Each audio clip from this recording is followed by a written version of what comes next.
আমাদেরকে যাওয়ার পূর্বে এই দুনিয়ার মধ্যে আমাদেরকে নেক আমল করতে হবে, উত্তম আমল করে আমাদেরকে দুনিয়ার মাঝ থেকে কি করতে হবে? যেতে হবে।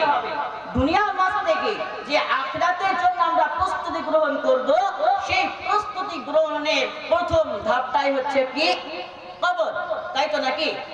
আখিরাতে যে আমরা প্রথম ধাপিটাতে যাব, সেই ধাপিটা হচ্ছে প্রথম অবস্থায় প্রথম ঘাটি হচ্ছে কবর।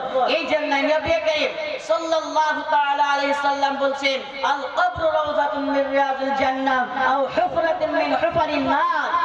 এই কবরটা হচ্ছে একটা বড় ভয়ানক জায়গা। কি জায়গা কবর? কবরটা একটা বড় ভয়ানক জায়গা।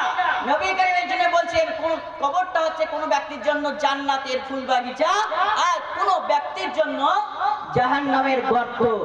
মেরা মুহতারাম বুজুর্গ দোস্ত, সেই জাহান্নাম থেকে বাঁচতে হলে আমাদেরকে করণীয়, এই দুনিয়ার বুক থেকে আমাদেরকে নেক আমল করে যেতে হবে, উত্তম আমল করে যেতে হবে। আল্লাহ রাব্বুল আলামিন জন্য কোরআনুল পাকের মধ্যে বলছেন, ওয়ালা তামুতুন্না ইল্লা ওয়া আনতুম মুসলিমুন। এই বান্দা, যতক্ষণ পর্যন্ত তোমরা পরিপূর্ণ মুসলমান না হবে, যতক্ষণ পর্যন্ত তোমরা পূর্ণাঙ্গ মুসলমান না হবে, তোমরা কবরের মধ্যে এসো না। কিসের মধ্যে? তোমরা কবরের মধ্যে এসো না। মেরা মুহতারাম বুজুর্গ দোস্ত, জ্ঞানী গুণী বুদ্ধিজীবী আল্লাহর বাপ জীবন ভাইরা, কবরটা বড় ভয়ানক জায়গা। সেই কবরে যে আমাদেরকে সওয়াল জবাব জিজ্ঞাসা করা হবে, সেই সওয়াল জবাব যদি আমরা সঠিকভাবে উত্তর দিতে পারি, আর আমরা যদি দুনিয়ার বুকে নেক আমল করি, তবেই আমরা সেই সওয়ালের জবাব দিতে পারবো, আমরা প্রশ্নের উত্তর দিতে পারবো। নাহলে কিন্তু আমরা সেখানে গিয়ে কোনো প্রকারের প্রশ্নের উত্তর দিতে পারবো না।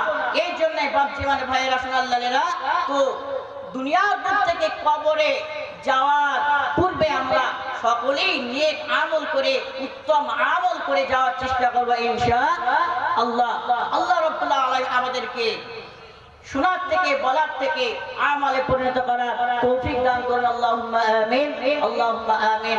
ওয়া